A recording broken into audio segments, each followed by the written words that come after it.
So now we're going to dive into circle graphs a little bit more and learn how to read them properly.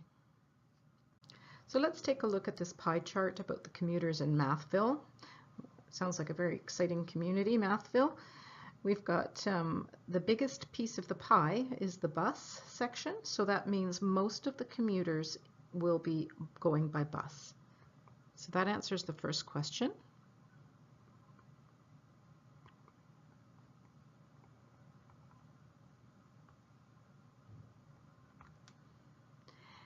What is the least popular method of transportation? That would be represented by the taxi group because it's the smallest piece of pie. And it might not be surprising because taxis are more expensive. Approximate the percentage of car commuters. Well, the car commuters, let's just take a look at the piece of pie. The whole pie is 100% of the commuters. The whole is 100%. So that means if I cut it in half, all of this here in blue represents half of 100, which is 50%.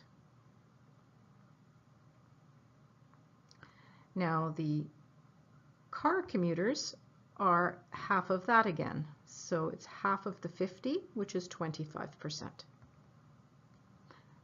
And it's an approximate because we don't know if this line is completely horizontal, so we're just estimating from the pie chart. Now let's do another exercise in estimation and take a look at the cyclists.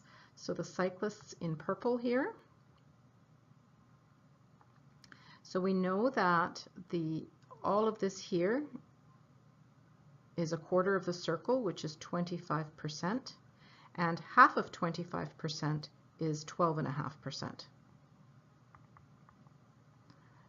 So if we cut the 25% in half, it's 12.5. And we see that the cycle piece is a little bit more than half of that. So it's going to be a little bit more than 12.5%. So let's say 14% approximately. And this is more guessing than in the previous question because it's harder to see if it's 14 or 15%. Now, how many people walked to work? Well, the walking pile, the walking piece looks like this. And we can estimate the percentage. It looks like approximately the same amount as the cycling group, but we can't actually find out how many people there are. We don't know that. So this is a limitation of a pie chart. It does not tell you how many people walked to work. So this cannot be determined.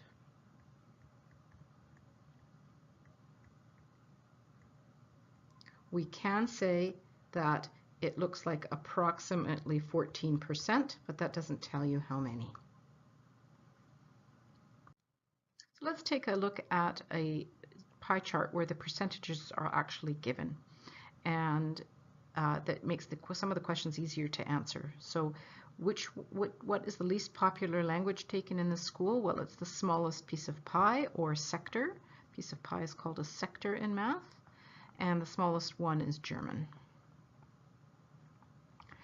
How many people took Italian? Well, we can see that 10% took Italian because Italian is in green, but that doesn't tell you how many people. So we don't know. We can't figure that out with given the information in the pie chart.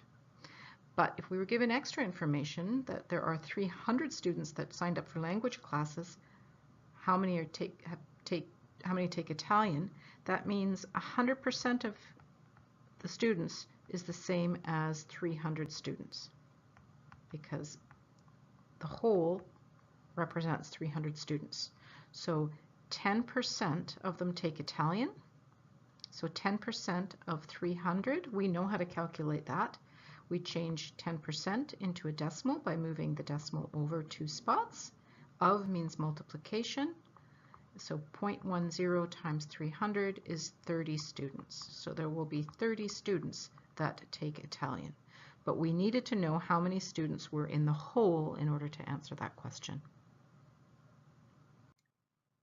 So let's take a look at this eye-grabbing pie chart. It's eye-grabbing because it's got a little bit more style to it. It's got a 3D effect, and the numbers are written in a really large font.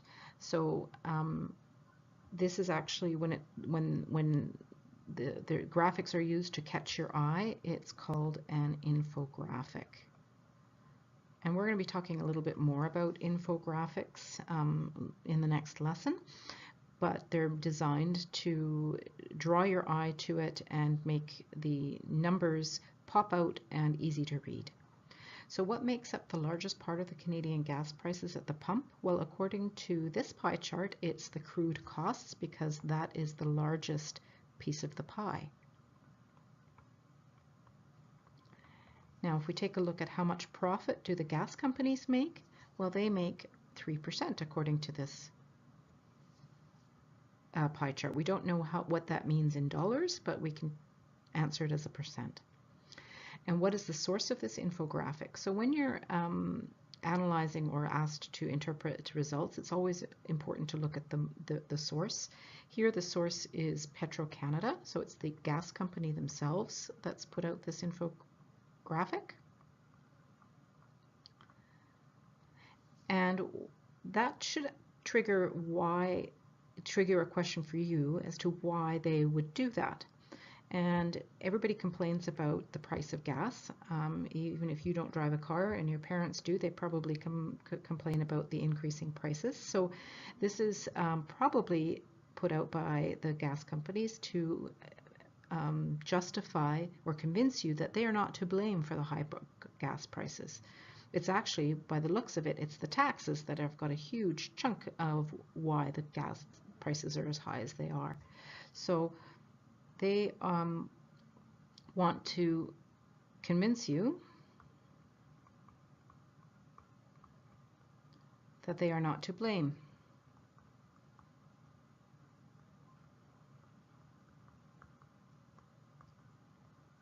For the high gas prices. So how do they do that besides giving you the pie chart to begin with? But if you take a look at the design of the pie chart, notice that the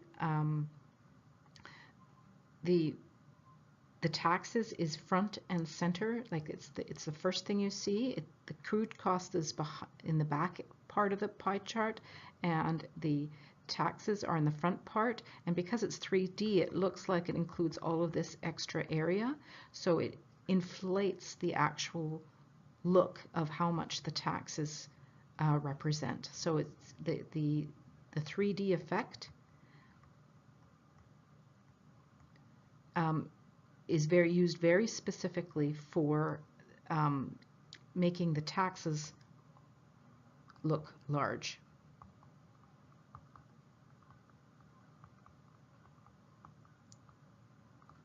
So they're trying to trick you.